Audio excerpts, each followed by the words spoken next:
Well, I've done a wide variety of blogging in my classes, everything from individual reactions to questions. For instance, I've posted extensions of the classroom kind of questions. If we're discussing Fahrenheit 451, we've been looking at what censorship looks like, and so we'll have an extension of the classroom through a question like that. I like it a lot better than other classes because instead of just going home and writing something, we can all sort of have a discussion together online. Because if there's something that you want to say in class or a question that you didn't get to ask, you can go on the blog and just ask it, or you can talk to everybody and see what everyone else is saying. It allows you to see what other people are thinking and then go off of their ideas, and it allows you to expand because you not only have your own opinions, but you're getting what everyone else is saying too. I think the really unique thing about blogging is that it's taking the classroom outside of the classroom. So you can have discussions outside of class. You don't have to be in class to have a discussion. So you can go home at night and you can go back and you have a blog question to answer, and you can go back to what you had talked about in class and expand more on your ideas. Yeah, there's a lot of opportunity for extension pretty much outside the classroom. And it really gives you a chance to read what other people have to say and sort of take their views into account and then post what you want to say. And it's all handled very maturely, and we discuss a lot of serious things without any problems, and it's just done really well.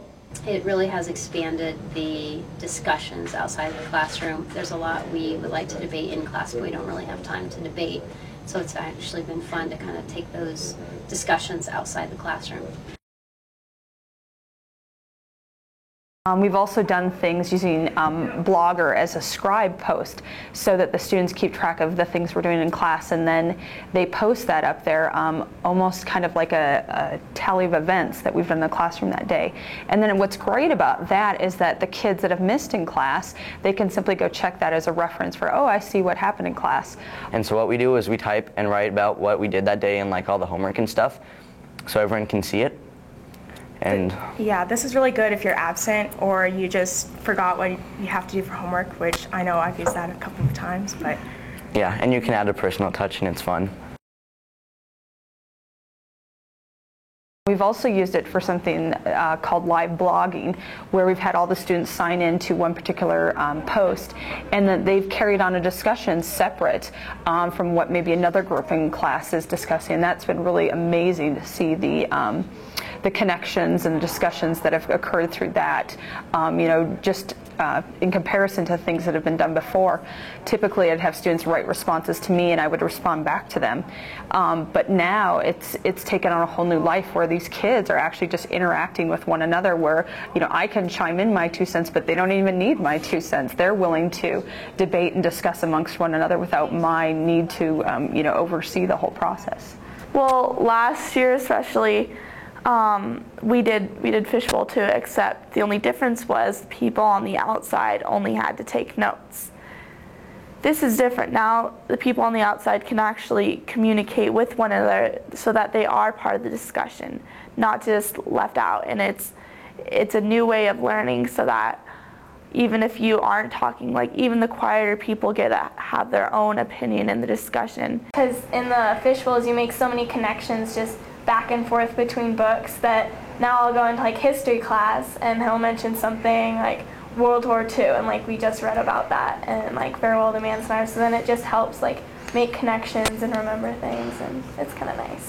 What's nice about that too is you can also look back later and see what you discussed, whereas if you just discuss it in class, you don't have a written thing where you can actually reference what you've discussed. So I think it is pretty incredible how far we've come, that there's like hundreds of conversations pretty much going on, because you have a bunch in the inner circle and then you have a lot in the outer circle, because it could just be 2 people talking or 5 people, or everyone could be talking about the same thing.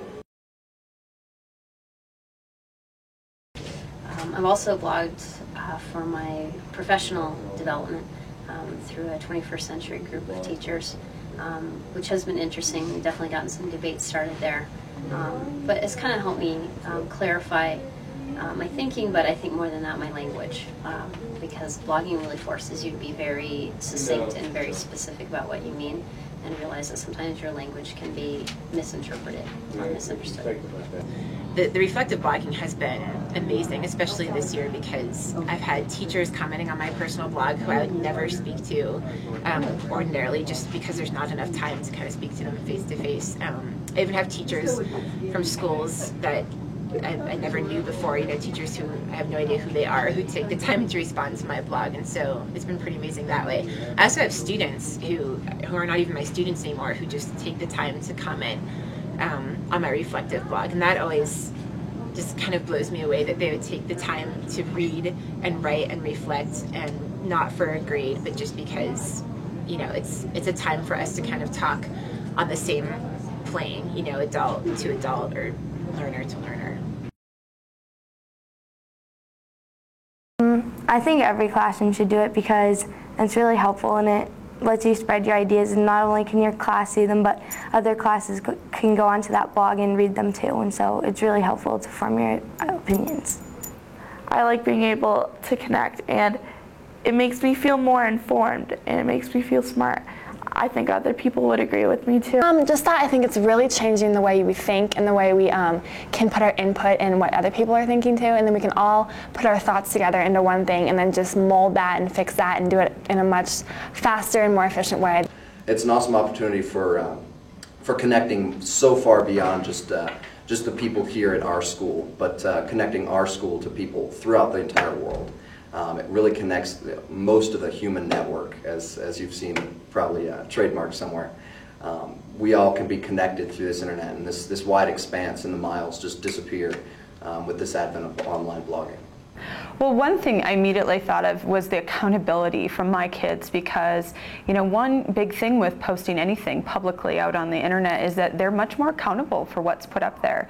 When they're just writing to the teacher, it's just me reading their thoughts, me seeing their observations. But when you put something up in the public domain, you're creating a whole new community of learners for people to react and to see what you have to say. And I think that's the accountability that comes with that has been a huge change, where they can't simply make a statement and put it out there. They have to be able to defend, to support it, to think critically about what they want to put out and what they're hearing from others. I think when you blog with your students, you kind of get a more personal interaction with them, which seems kind of strange because it's through a computer, but you do kind of create a feeling of community that goes beyond just the classroom. I think it teaches us that, and not just students, but teachers as well, that not only do we have a voice, but we have a voice that the whole rest of the world wants to hear. If you don't try it, you'll never know of the greatness of it.